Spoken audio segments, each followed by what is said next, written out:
तमारा नाम की एक लड़की एक अंधेरे और डरावने कमरे में काला जादू कर रही थी। फिर दृश्य एक हाई स्कूल में स्थानांतरित हो जाता है, जहां तमारा नाम की एक लड़की एक शानदार आधुनिक पोशाक में दिखाई देती है। वह शालीनता और भव्यता के साथ गलियारे से गुजरी। कक्षा में प्रवेश करते ही उसकी अंग्रेजी शिक्षिका उसकी ओर आकर्षित हो गईं। उन्होंने रोमांस शुरू किया, लेकिन क्लास खत्म होते ही अचानक वह एक गहरे सपने से जाग गई। कक्षा के अंत में उसके शिक्षक ने समाचार पत्र में प्रकाशित उसके लेख के लिए उसकी प्रशंसा की, जिससे पूरी कक्षा में ईर्ष्या पैदा हो गई। जैसे ही तमारा ने घबराकर अपना लेख पकड़ा, उसकी कड़ी मेहनत और जुनून उसके पन्नों में बंधा हुआ था, हवा तनाव से भर गई। छात्रों के समूह से ईर्ष्या छलक रही थी, उनकी सिकुड़ी हुई आंखें और उनके दुर्भावनापूर्ण इरादे को झुठलाते हुए धूर्त मुस्कुराहट। शत्रुता में अचानक वृद्धि के साथ उन्होंने तमारा पर कपड़े फेंके। कपड़े एक तेज तिरस्कारपूर्ण झटके के साथ हवा में घूम रहे थे।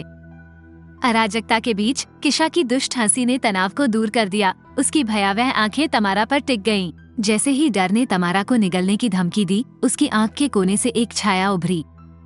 क्लो, उसकी दृढ़ अभिव्यक्ति अवज्ञा से भरी हुई थी। उसने तेजी से कदम बढ़ाया और तमारा को किशा के प्रतिशोधी खेल से बचाया।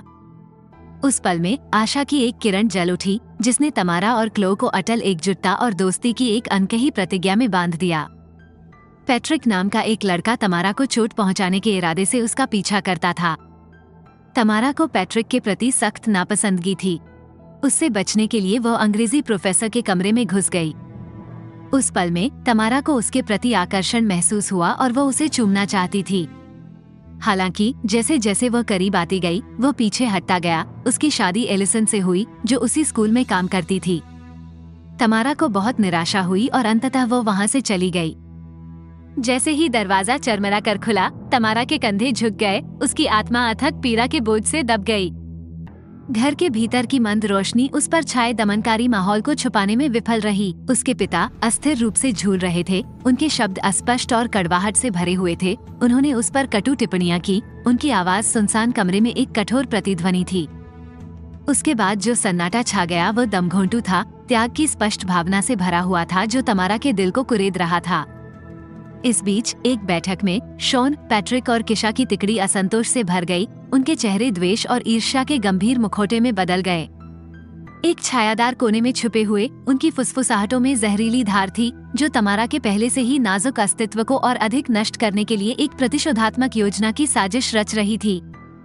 मंद रोशनी वाले कमरे में उनकी आंखों में द्वेष की चमक उनके दिलों के भीतर घूमते अंधेरे से मेल खाती थी, जिससे उनके लक्ष्य पर लगातार बदमाशी की एक नई लहर शुरू करने का संकल्प बढ़ गया। इसके बाद के दृश्य में 3 बदमाशों को एक मोटेल में पार्टी की योजना बनाते हुए दिखाया गया है, जिसमें हाई स्कूल के विभिन्न छात्रों को आमंत्रित किया गया है। तमारा एक काला जादू अनुष्ठान कर रही थी, जिसमें वह चाहती थी कि उसका अंग्रेजी प्रोफेसर बिल उसकी पत्नी एलिसन से अलग हो जाए। अनुष्ठान के महत्वपूर्ण भाग में रक्त बहाना शामिल था। हालांकि जैसे ही उसने अपनी उंगली काटने के लिए चाकू उठाया, वह अपराध बोध से अभिभूत हो गई। उसने काला जादू अनुष्ठान बीच में ही छोड़ दिया और सो गई। शॉन ने चालाकी से एक फोन कॉल पर बिल की आवाज की नकल की, तमारा को फोन किया और एक मोटेल में उससे मिलने की इच्छा व्यक्त करते हुए दावा किया कि वह अपनी पत्नी से अलग होना चाहता है। उत्साहित और अभिभूत तमारा को विश्वास था कि पिछली रात का उसका काला जादू अनुष्ठान काम कर गया था। आसन परिणामों से अनजान वो उत्सुकता से बैठक की प्रतीक्षा कर रही थी। शॉन के धोखेबाज इरादों और उस खतरनाक स्थिति से अनजान थी जो उसका इंतजार कर रही थी। अगले दृश्य में तमारा ने कपड़े पहने और रात में मोटेल में प्रवेश किया, जबकि शॉन और उसके दोस्त दूसरे कमरे में छिप गए। उन्होंने तमारा के कमरे में एक छिपा हुआ कैमरा लगाया था। वे लाइव फीड पर उसकी हर हरकत पर नजर रख रहे थे। जैसे ही तमारा ने कमरे में कदम रखा, उसने बिस्तर पर सफेद फूलों का एक गुच्छा देखा और साथ ही एक नोट भी देखा, जिसमें उसे कपड़े उतारने का निर्देश दिया गया था, जिसमें शीघ्र ही किसी के आने का वादा किया गया था। नोट पर भरोसा करते हुए उसने अपने कपड़े उतार दिए, इस बात से अनजान कि शॉन और उसके दोस्त स्थिति को देख रहे थे और उसका आनंद ले रहे थे। शॉन और उसके दोस्त कमरे में दाखिल हुए और तमारा को नग्न अवस्था में पकड़ लिया। अपने सहपाठियों को देखकर विश्वासघात और दुख की भावना से अभिभूत होकर तमारा ने उनका सामना किया, विशेषकर क्लोए से, जिसे वो बहुत करीबी और अच्छा दोस्त मानती थी, लेकिन वह भी उसके खिलाफ साजिश का हिस्सा थी। तमारा और उसके सहपाठियों के बीच लड़ाई हो गई। इस दौरान एक सहपाठी ने उसे धक्का दे दिया, जिससे तमारा का सिर मेज से टकराया और उसकी मौके पर ही मौत हो गई। तमारा की मौत से हर कोई सदमे और दहशत से भर गया। वे उसे जंगल में दफनाने के लिए सहमत हुए, लेकिन क्लो तमारा के प्रति अपने कार्यों के लिए दोषी महसूस करते हुए पुलिस के सामने आत्मसमर्पण करना चाहती थी। उसने अपने दोस्तों को धमकी दी कि वह अधिकारियों को उनके नाम बता देगी। शॉन ने खुलासा किया कि उसके पास क्लो और तमारा के बीच हुए झगड़े की रिकॉर्डिंग है। उन्होंने तमारा की मौत के लिए जिम्मेदार होने का आरोप लगाते हुए सारा दोष क्लो पर मढ़ने की योजना बनाई। क्लो सहित सभी लोग तमारा के शव को दफनाने पर सहमत हुए। उसे दफनाने के बाद वे सभी घर लौट आए। हालांकि तमारा अचानक अपनी दफन कब्र से जाग गई और अलौकिक क्षमताओं वाली एक चुड़ैल में बदल गई। पहले काले जादू अनुष्ठान के दौरान तमारा अपना रक्त उपलब्ध नहीं करा सकी। फिर भी जब उसका सिर मेज से टकराया और खून बहने लगा तो जादुई अनुष्ठान ने खून को सोख लिया, जिससे वो असाधारण और अलौकिक शक्तियों वाली प्राणी में बदल गई। हवा में भारी तनाव फैल गया और कक्षा में सन्नाटा छा गया। कागज पर पेंसिल की खरोंच ही एकमात्र ध्वनि थी जो शांति को तोड़ने का साहस कर रही थी। शॉन और उसके साथी, जिनका घमंडी चेहरा अब ढह रहा था, एक दूसरे से घबराहट भरी निगाहें बदल रहे थे। उनका दोषी विवेक एक अथक जानवर की तरह उनके अंदर कुतर रहा था। फिर जैसे कि किसी अन्य सांसारिक शक्ति द्वारा बुलाया गया हो, तमारा ने अपनी उपस्थिति को एक लुभावनी तमाशा बना दिया, जिसने तर्कसंगतता के नियमों को चुनौती दी। जैसे ही वह कमरे में दाखिल हुई, एक दीप्तिमान आभा ने उसे घेर लिया, अनुग्रह और सुंदरता का एक ऐसा अवतार जिसने सभी को अवाक कर दिया। कक्षा में आश्चर्य की सांसें गूंज रही थीं, साथ ही उस स्पष्ट भय के साथ जिसने शॉन और उसके साथियों के दिलों को जकड़ लिया था। जैसे ही घंटी ने कक्षा के अंत का संकेत दिया, क्लो की आवाज ने लंबे समय से चली आ रही बेचैनी को दूर कर दिया। उसके शब्दों में आशा की किरण गूंज उठी। कमरे में फैली संदेहपूर्ण बड़बड़ाहट के बीच क्लो का अटूट दृढ़ संकल्प चमक उठा। तमारा के जीवित रहने में उसका विश्वास उस अंधेरे में संभावना की किरण के रूप में काम कर रहा था, जिसने उन सभी को भस्म करने की धमकी दी थी। अटूट दोस्ती से पैदा हुए संकल्प के साथ क्लो ने सच्चाई को उजागर करने पर ध्यान केंद्रित किया, धोखे और गलतफहमी के जटिल जाल को प्रकाश में लाने के लिए दृढ़ संकल्प किया, जिसने तमारा को अपनी घातक पकड़ में फंसा लिया था। तमारा ने विद्वान रोजर से लेकर उन सभी से बदला लेने का फैसला किया। जब रोजर पढ़ रहा था और किताबें पढ़ रहा था तो टीवी स्वचालित रूप से चालू हो गया, जिसमें तमारा और उसके सहपाठियों के बीच लड़ाई का दृश्य चल रहा था।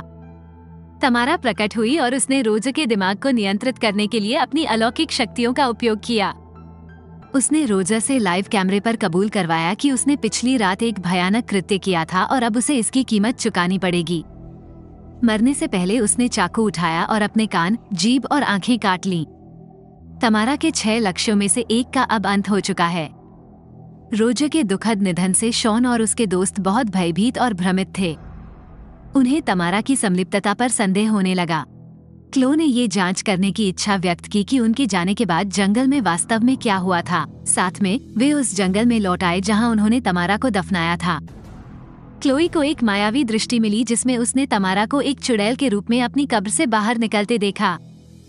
भयभीत होकर वो डर के मारे चिल्लाने लगी, लेकिन उसकी सहेलियों ने उसे बताया कि वह डर और दहशत के कारण केवल भ्रमपूर्ण कल्पना कर रही थी। एक सूक्ष्म लेकिन निर्विवाद आकर्षण जो पहले से न सोचा बिल को फंसाता हुआ प्रतीत होता था। फिर भी एलिसन के प्रति उनकी दृढ़ भक्ति अटल रही, एक दृढ़ बाधा जिसने अटूट ताकत और वफादारी के साथ तमारा की प्रगति को विफल कर दिया। निडर होकर तमारा ने अपना ध्यान केंद्रित किया। जैसे ही वह एलिसन के पास पहुंची, उसकी आंखें चालाक इरादे से सिकुड़ गईं। उसके शब्दों से शहदयुक्त जहर टपक रहा था जो एलिसन और बिल के रिश्ते की नींव को कमजोर करने की कोशिश कर रहा था। एक कुशल कठपुतली की तरह तमारा ने चतुराई से एलिसन के दिमाग में संदेह के बीज बो दिए। उसकी चालाक फुसफुसाहटें संदेह और अनिश्चितता की एक नाजुक टेपेस्ट्री बुनती हैं जो उनके एक बार अटूट बंधन के ताने बाने को उजागर करने की धमकी देती है। रोष और विश्वासघात के बवंडर में तमारा के विश्वासघाती हस्तक्षेप के बारे में बिल की खोज ने कमरे में स्तब्ध कर दिया। उसका उबलता हुआ क्रोध एक सुप्त ज्वालामुखी की तरह फूट पड़ा। उसकी आवाज आक्रोश और निराशा के घातक संयोजन के साथ तनावपूर्ण माहौल को चीरती हुई तमारा को अपने कपटी खेल बंद करने और तुरंत अपने जीवन से पीछे हटने की चेतावनी देती है। हजारों सूर्यों की तीव्रता के साथ जलने वाली अटूट चकाचौंध के साथ तमारा के तत्काल प्रस्थान के लिए बिल की मांग गूंज उठी। हवा टूटे हुए विश्वास और टूटे हुए भ्रम के कड़वे स्वाद से भर गई। तमारा खुद को तैयार कर रही थी। उसके पिता कमरे में दाखिल हुए। तमारा को उसकी सुंदर पोशाक में देखकर वह उसके प्रति अजीब तरह से आकर्षित हो गया और अनुचित व्यवहार करने का प्रयास करने लगा। हालांकि अपनी शक्तिशाली अलौकिक क्षमताओं का उपयोग करते हुए तमारा ने उसके दिमाग पर नियंत्रण कर लिया और उसे कांच की बोतल पीने के लिए मजबूर किया। दुखद रूप से तमारा के अलौकिक हेरफेर से प्रेरित उसके अपने कार्यों का परिणाम उसकी मौके पर ही मृत्यु हो गई। तमारा ने शॉन और पैट्रिक के घर में घुसपैठ की, अपनी शक्तियों का उपयोग करके उनके दिमाग में हेरफेर किया, उन्हें एक दूसरे के साथ अंतरंग कृत्यों के लिए मजबूर किया। इसके अतिरिक्त उसने किशा के विचारों को नियंत्रित किया, उसे अजीब और असामान्य कार्य करने के लिए मजबूर किया। क्लो और जेसी सामने आने वाली स्थिति के बारे में अपराध बोध से अभिभूत थे और उन्होंने बिल के सामने सफाई देने का फैसला किया। उन्होंने बिल को बुलाया और उसे हर विवरण बताया। बिल ने हस्तक्षेप करने और तमारा के द्वेषपूर्ण प्रभाव से उनके जीवन को बचाने का संकल्प लिया। क्लो, जेसी और बिल सावधानी से तमारा के घर में दाखिल हुए, लेकिन वहां उन्हें तमारा के पिता का बेजान शरीर मिला। सच्चाई को उजागर करने के लिए दृढ़ संकल्पित होकर उन्होंने तमारा के घर का पता लगाना शुरू किया। अपनी खोज में उन्हें मंत्रों की एक रहस्यमय और प्राचीन पुस्तक मिली, जो तमारा की नई अलौकिक क्षमताओं का स्रोत प्रतीत होती थी। हालांकि जैसे ही तमारा को बिल की स्थिति के बारे में पता चला, उसने एक भयानक योजना को अंजाम देने के लिए शॉन और पैट्रिक पर अपने प्रभाव का इस्तेमाल किया, जिससे वे बिल की पत्नी को मारने के लिए उसके घर पहुंचे, जहां एक अशुभ और घातक घटना घटी, जिससे संकट के बादल छा गए। उभरती स्थिति पर सस्पेंस और अनिश्चितता। शॉन और पैट्रिक तमारा के चालाक प्रभाव के तहत उसकी पत्नी एलिसन को नुकसान पहुंचाने के भयावह इरादे से बिल के घर गए। हालांकि तेज तर्रार और दृढ़ निश्चयी एलिसन तहखाने की सुरक्षा में शरण लेने के लिए उनकी पकड़ से बचने में कामयाब रही। एक भयंकर और कष्टदायक मुठभेड़ में एलिसन ने जमकर खुद का बचाव किया, शॉन और पैट्रिक पर बाजी पलट दी, अंततः संघर्ष में जीत हासिल की और तमारा के 2 और लक्ष्यों के भाग्य पर मुहर लगा दी। सामने आने वाली घटनाओं ने अनिश्चितता और बढ़ते तनाव का एक जटिल जाल बुनना जारी रखा, जिससे पात्रों और दर्शकों को अपनी सीटों के किनारे पर समान रूप से खड़े होकर बदला लेने और अस्तित्व की निरंतर लड़ाई में घटनाओं के अगले मोड़ की आशंका हुई। एलिसन को मामूली चोटों के लिए अस्पताल में इलाज के साथ फिल्म जारी रही, जिससे बिल, क्लो और जेसी उसके पक्ष में आ गए। इस बीच किशा, जो अभी भी तमारा के नियंत्रण में थी, भी अस्पताल में मौजूद थी। तमारा पहुंची और तेजी से घटनास्थल पर मौजूद पुलिसकर्मियों के दिमाग पर नियंत्रण कर लिया। आगामी अराजकता में किशा ने क्लो और जेसी पर हमला किया। आत्मरक्षा के एक हताश कार्य में क्लो और जेसी ने जवाबी लड़ाई की, जिससे अंततः किशा की मृत्यु हो गई।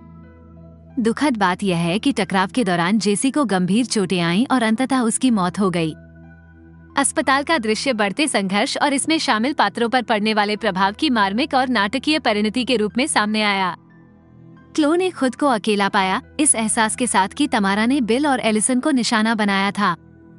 वह उनके पीछे पीछे छत तक गई, जहां अंतिम टकराव सामने आया। तमारा ने क्लो के दिमाग पर नियंत्रण करने का प्रयास किया, लेकिन जल्द ही उसे एहसास हुआ कि क्लो का उसके प्रति कोई गलत इरादा नहीं था और उसने केवल तमारा की मृत्यु के बाद पुलिस के सामने आत्मसमर्पण करके उथल पुथल को समाप्त करने की कोशिश की थी। अपराधबोध से अभिभूत क्लो ने स्वीकार किया कि बदला लेने की उसकी इच्छा ने उसके निर्णय को धूमिल कर दिया था, जिससे सही और गलत के बीच की रेखा धुंधली हो गई थी। निरंतर चक्र को समाप्त करने के लिए दृढ़ संकल्पित बिल ने एक घातक निर्णय लिया। तमारा के साथ हाथ मिलाकर उसने छत से छलांग लगा दी, जिससे उनके भाग्य का दुखद और अंतिम अंत हो गया। फिल्म समापन की भावना के साथ समाप्त हुई, क्योंकि पात्र अपने कार्यों के नतीजों से जूझ रहे थे, जो बदले और मोचन की दर्दनाक कहानी के समापन को चिन्हित करता था।